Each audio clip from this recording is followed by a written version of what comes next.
وَوَصَّيْنَا الْإِنسَانَ بِوَالِدَيْهِ حَمَلَتْهُ أُمُّهُ وَهْنًا عَلَى وَهْنٍ وَفِصَالُهُ فِي عَامَيْنِ أَنِ اشْكُرْ لِي وَلِوَالِدَيْكَ إِلَيَّ الْمَصِيرُ صلی اللہ تعالیٰ علیہ وسلم کی ذاتی مبارکہ پر جن کی لائی ہوئی شریعت ہمارے لیے اتباع و پیروی ہے۔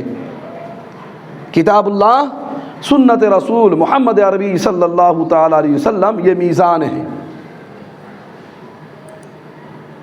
اسی کے اندر دائرے میں رہ کر ہم اور آپ کلمہ لا الہ الا اللہ محمد الرسول اللہ کے معنی اور مفہوم، اس کے تقاضے پر عمل کریں۔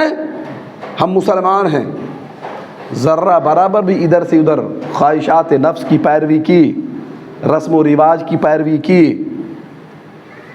تو پھر ہم دائرہ اسلام کے پٹری سے نکل جائیں گے، اتر جائیں گے۔ اللہ رب العالمین سے دعا کریں کہ اللہ رب العالمین ہمیں کتاب اللہ، سنت رسول صلی اللہ تعالی وسلم کی پیروی کی توفیق عطا فرمائے، آمین۔ معزز سامعین، سنت ہے اللہ کے نبی محمد عربی صلی اللہ تعالی وسلم کی کہ آپ جمعے کے شب عشاء کی نماز میں 2 رکعت فرض نماز میں سورۃ الاعلیٰ اور سورۃ الغاشیہ کی تلاوت کرتے اور 2 رکعت سورۃ فاتحہ کے ساتھ مکمل کرتے۔ فجر کی نماز میں حامیم سجدہ کی تلاوت کرتے اور سورۃ الدہر کی تلاوت کرتے، اور کثرت سے اللہ کے نبی محمد عربی صلی اللہ تعالی وسلم پر درود پڑھنے کا حکم ہے۔ درود شریف کی بڑی فضیلت آئی ہے۔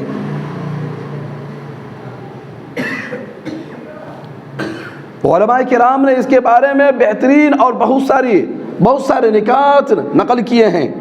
ان میں سے ایک یہ بھی ہے کہ مؤذن کے اذان کے کلمات ہم اور آپ سماعت کرتے ہیں، سنتے ہیں اور اس کو دہراتے ہیں، اور پھر اس کے بعد درود شریف پڑھ کر کے پھر اذان کے بعد کی دعا پڑھنے کا معمول اگر بنا لیتے ہیں۔ اللہ کے نبی محمد عربی صلی اللہ علیہ وسلم کی حدیث کے روشنی میں محدثین نے استدلال کیا ہے، مسئلہ اخذ کیا ہے۔ قیامت کے دن اللہ رب العالمین کے آخری نبی محمد عربی صلی اللہ تعالی وسلم اپنے ایسی امتی کو اپنے داہنے ہاتھ سے پکڑ کر اللہ رب العالمین سے سفارش کریں گے اور اسے جنت میں داخل کرائیں گے۔ تو درود شریف کی بڑی فضیلت ہے۔ جمعے کے دن کثرت سے درود شریف پڑھا کریں، سورۃ الکہف کی تلاوت کریں، یہ حکم ہے شریعت کا، اور اسی پر ہماری اور آپ کی نجات ہے، اخروی اور دنیاوی کامیابی ہے۔ اگر ہم اس کے برخلاف زندگی گزاریں گے تو دنیا کے اندر بھی ذلیل و خوار کیے جائیں گے اور آخرت کے اندر ہمیشہ کا خسارہ ہوگا۔ اس لیے عبادت کا مقصد، نیکی کا مقصد، نماز، روزہ، حج، زکوٰۃ، خیرات و صدقات کا مقصد صرف اور صرف رضا الہی ہو۔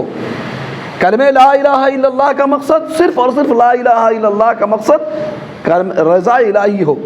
اللہ کے نبی صلی اللہ علیہ وسلم فرماتے من قال لا الہ الا اللہ ابتغاء وجہ اللہ، اللہ کی رضا، خوشنودی حاصل کرنے کے لیے جس نے کہا لا الہ الا اللہ ختم لہ بہا دخل الجنہ، اور کہا وہ لا الہ الا اللہ، اور اللہ رب العالمین کے حکم سے فرشتے نازل ہوئے، آپ کی روح قبض ہو گئی، میری روح قبض ہو گئی۔ اللہ کے نبی فرماتے ہیں وہ جنت میں داخل ہوگا، ختم لہ بہا دخل الجنہ۔ مقصد جب ہوگا کہ اللہ رب العالمین راضی ہو، اور اللہ راضی کیسے ہوگا؟ جب ہم اللہ کے حکم اور نبی امی محمد عربی صلی اللہ تعالی وسلم کے بتلائے ہوئے طریقے کے مطابق اپنی زندگی کو پھیریں گے، چلائیں گے۔ اور انسانی زندگی کا مقصد، جناتی زندگی کا مقصد ہی اللہ رب العالمین نے یہ بتایا، عبادت، مقصد ہے عبادت۔ اللہ رب العالمین ہم سبوں کو نیک عمل کی توفیق عطا فرمائے۔ معزز سامعین، میں نے خطبہ حاجہ کے بعد سورہ نساء کی ایک آیت کا ٹکڑا تلاوت فرمائی ہے۔ اعوذ باللہ من الشیطان الرجیم وَاعْبُدُوا اللَّهَ وَلَا تُشْرِكُوا بِهِ شَيْئًا، اللہ کی عبادت کرو لوگو اور اس کے ساتھ کچھ بھی، وَلَا تُشْرِكُوا بِهِ شَيْئًا، اور اس کے ساتھ تم کسی کو شریک اور ساجی کچھ بھی نہ کرو، کچھ بھی نہ کرو۔ دیکھیے کتنی بڑی بات ہے، اللہ کی عبادت کرو۔ جتنے انبیاء اور رسول اس دار فانی میں مبعوث کیے گئے سبھوں کو اللہ رب العالمین نے یہی حکم دیا، ان اعبدوا اللہ واجتنبوا الطاغوت، اللہ کی عبادت کرو، طاغوت اللہ کے سوا جو بھی معبودان باطلہ ہے، لا الہ الا اللہ، لا معبود الا بحق اللہ، اللہ کے سوا کسی کی عبادت جائز نہیں، وہ اللہ ہی ہے جو عبادت کے لائق ہے۔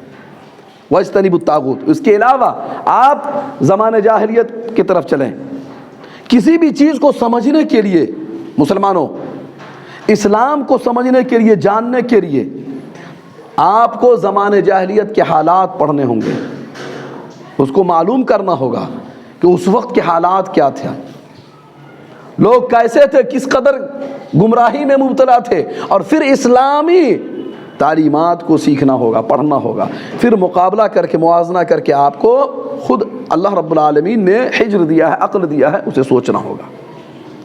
وَاعْبُدُوا اللَّهَ، اللہ کی عبادت کرو، لوگوں اللہ کی عبادت کرو، وَلَا تُشْرِكُوا بِهِ شَيْئًا، اور اس کے ساتھ کسی کو شریک اور ساجی نہ بنو۔ کتنی بڑی بات ہے۔